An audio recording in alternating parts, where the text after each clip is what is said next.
Hello hello മക്കളെ, ഇന്ന് നമ്മൾ ചെയ്യാൻ പോകുന്നത് 2ാം ക്ലാസ്സിലെ മലയാളം ഉൾഗ്രഥനം 1ാം ദിവസമാണ്. ഇന്നത്തെ പ്രവർത്തനങ്ങൾ എന്തൊക്കെയാണെന്ന് നിങ്ങളെല്ലാവരും കണ്ടിട്ടുണ്ടാവുമല്ലോ അല്ലേ? അപ്പോൾ നിങ്ങൾ ആദ്യമായിട്ടാണ് നമ്മുടെ ഈ ചാനൽ കാണുന്നതെങ്കിൽ ഒന്ന് സബ്സ്ക്രൈബ് ചെയ്യൂ. അതേപോലെ തന്നെ വീഡിയോയ്ക്ക് ഒരു ലൈക്ക് നൽകൂ. നിങ്ങളുടെ ഫ്രണ്ട്സിന് വേണ്ടി ഈ വീഡിയോ ഷെയർ ചെയ്ത് കൊടുക്കൂ. അപ്പോൾ ഉൾഗ്രഥനം 1ാം ദിവസത്തിൽ പ്രവർത്തനം 1, കുട്ടനുറുമ്പിൻ്റെ പിറന്നാൾ. ഇന്ന് കുട്ടനുറുമ്പിൻ്റെ പിറന്നാളാണ്. കൂട്ടുകാരെല്ലാം വരി വരിയായി കുട്ടനുറുമ്പിൻ്റെ വീട്ടിലേക്ക് നീങ്ങി. പിറന്നാൾ മധുരം നൽകാൻ പഞ്ചസാര തരികളുമായാണ് യാത്ര. വാഴത്തോട്ടം പിന്നിട്ട് പാടവരമ്പിലൂടെ അവർ നടന്നു. മാനം ഇരുണ്ടു, തണുത്ത കാറ്റു വീശി. ഏത് സമയത്തും മഴ പെയ്യും. ചിണ്ടനുറുമ്പ് പറഞ്ഞു. ഠേ ഠേ ഠോ ഠോ. ശബ്ദം കേട്ട് എല്ലാവരും പേടിച്ചുപോയി. കറുത്തിരുണ്ട മാനത്ത് നിന്ന് മഴത്തുള്ളികൾ വരവായി. പഞ്ചസാര തരികൾ നനഞ്ഞാലോ? ചിണ്ടനുറുമ്പും കൂട്ടുകാരും വേഗത്തിൽ നടന്നു. ഇപ്പം നമ്മുടെ ഈ കഥ എല്ലാവരും ശ്രദ്ധിച്ചു കേട്ടല്ലോ. ഇനി ഇതിലത്തെ ചോദ്യങ്ങൾ നോക്കാം. കൂട്ടുകാരെല്ലാം എങ്ങോട്ടാണ് പോകുന്നത്? കുട്ടനുറുമ്പിൻ്റെ വീട്ടിലേക്ക്. പിറന്നാൾ മധുരം നൽകാൻ അവർ കൊണ്ടുപോയത് എന്താണ്? പഞ്ചസാര തരികൾ. ഠേ ഠേ ഠോ ഠോ. ചിണ്ടനുറുമ്പും കൂട്ടുകാരും കേട്ട ശബ്ദം എന്തിൻ്റെതായിരുന്നു? ഇടിയുടെ ശബ്ദം. ഏതു സമയത്തും മഴ പെയ്യും എന്ന് ചിണ്ടനുറുമ്പ് പറഞ്ഞത് എന്തുകൊണ്ട്? മാനം ഇരുണ്ടു, തണുത്ത കാറ്റും വീശുന്നുണ്ട്. അത് കണ്ടിട്ടാണ് ചിണ്ടനുറുമ്പ് അങ്ങനെ പറഞ്ഞത്. ചിണ്ടനുറുമ്പും കൂട്ടുകാരും വേഗത്തിൽ നടക്കാൻ കാരണമെന്ത്? മഴ കൊണ്ട് പഞ്ചസാര തരികൾ നനഞ്ഞാലോ എന്ന് വിചാരിച്ച്, അല്ലേ? അപ്പോൾ 1ാമത്തെ പ്രവർത്തനം അത്രേ ഉള്ളൂ. ഇനി ഇതിൻ്റെ ബാക്കിയായിട്ട് തന്നെയാണ് 2ാമത്തെ പ്രവർത്തനം. സംഭാഷണം എഴുതാം. ചാറ്റൽ മഴ പെരുമഴയായി. പഞ്ചസാര തരികൾ അലിഞ്ഞലിഞ്ഞുപോയി. കുട്ടനുറുമ്പിന് ഇനി എന്തു കൊടുക്കും? അവർക്ക് സങ്കടമായി. അപ്പോഴാണ് ചിങ്കൻ കുരങ്ങൻ വയലിൽ നെന്മണികൾ വാരിക്കൂട്ടുന്നത് കണ്ടത്. ചിണ്ടനുറുമ്പ്: കുരങ്ങൻ ചേട്ടാ, ഇത്തിരി നെന്മണി തരുമോ? അപ്പോൾ കുരങ്ങൻ ചോദിച്ചു, എന്തിനാ? ചിണ്ടനുറുമ്പ്: കുട്ടനുറുമ്പിൻ്റെ പിറന്നാളാണ്.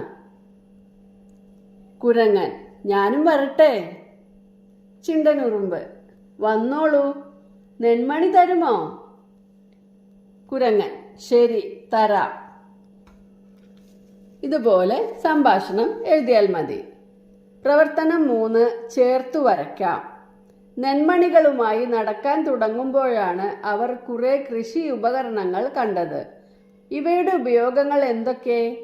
വരച്ച് യോജിപ്പിക്കൂ. 1ാമത്തേത് അരിവാളാണ്. അരിവാൾ നെല്ല് കൊയ്തെടുക്കാനാണ് ഉപയോഗിക്കുന്നത്. 2ാമത്തേത് കുട്ടയാണ്. കുട്ട വളം കൊണ്ടുപോകാൻ ഉപയോഗിക്കാം. 3ാമത്തേത് പമ്പാണ്.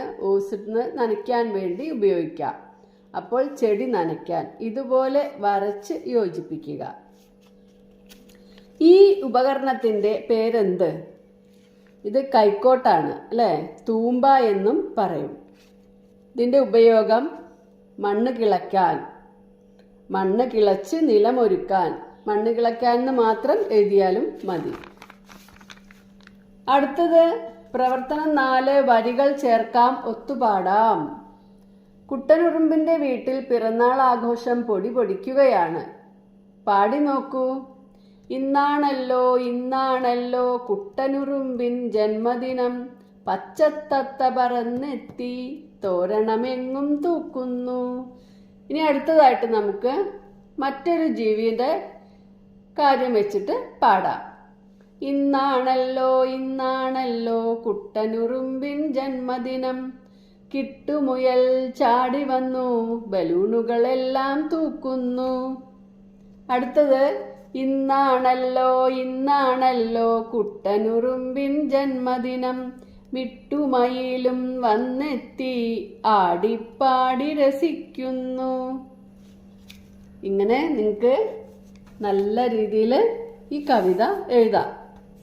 ഇനി പ്രവർത്തനം 5. പരീക്ഷണം ചെയ്യാം. പരീക്ഷണം ചെയ്യാം. ചിണ്ടനുറുമ്പും കൂട്ടുകാരും കൊണ്ടുപോയ പഞ്ചസാര തരികൾ മഴയിൽ അലിഞ്ഞു പോയത് നിങ്ങൾക്ക് ഓർമ്മയില്ലേ? എല്ലാ വസ്തുക്കളും വെള്ളത്തിൽ അലിയുമോ? അരിമണികൾ, ഉപ്പ്, പഞ്ചസാര, ചെറുപയർ, കടല എന്നിവയിൽ വെള്ളത്തിൽ അലിയുന്നവയും അലിയാത്തവയും ഏതൊക്കെ എന്ന് നോക്കാം. പരീക്ഷണക്കുറിപ്പ്. പരീക്ഷണത്തിൻ്റെ പേര് അലിയുന്നവ, അലിയാത്തവ. ഇനി ആവശ്യമായ സാധനങ്ങൾ: അരിമണി, ചെറുപയർ, കടല, ഉപ്പ്, പഞ്ചസാര. ഇനി ഇത് അലിയോ നോക്കാൻ വേണ്ടി നമുക്ക് 3 സാധനങ്ങൾ കൂടി വേണം: വെള്ളം, ഗ്ലാസ്, സ്പൂണ്. പരീക്ഷണം ചെയ്യുന്ന വിധം: അരിമണി, ചെറുപയർ, കടല, ഉപ്പ്, പഞ്ചസാര എന്നിവ ഓരോന്നും വെള്ളത്തിലിട്ടു നന്നായി ഇളക്കി. എൻ്റെ കണ്ടെത്തൽ: ഉപ്പ്, പഞ്ചസാര എന്നിവ വെള്ളത്തിൽ അലിയും. അരിമണി, ചെറുപയർ, കടല എന്നിവ വെള്ളത്തിൽ അലിയില്ല. ഇതാണ് കണ്ടെത്തൽ.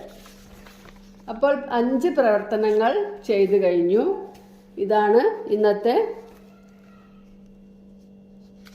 പ്രവർത്തനങ്ങൾ. ഇനി ഇതിൽ നിങ്ങൾ കുട്ടനുറുമ്പിൻ്റെ പിറന്നാൾ, സംഭാഷണം എഴുതാം, വരികൾ ചേർക്കാം, ഒത്തുപാടാം. ഇത്രയും പ്രവർത്തനങ്ങൾ ചെയ്തു. ഓക്കെ, അപ്പോൾ നിങ്ങൾക്ക് വീഡിയോ എല്ലാം മനസ്സിലായി എന്ന് വിചാരിക്കുന്നു. അടുത്ത വീഡിയോയുമായി വീണ്ടും കാണാം. ബൈ.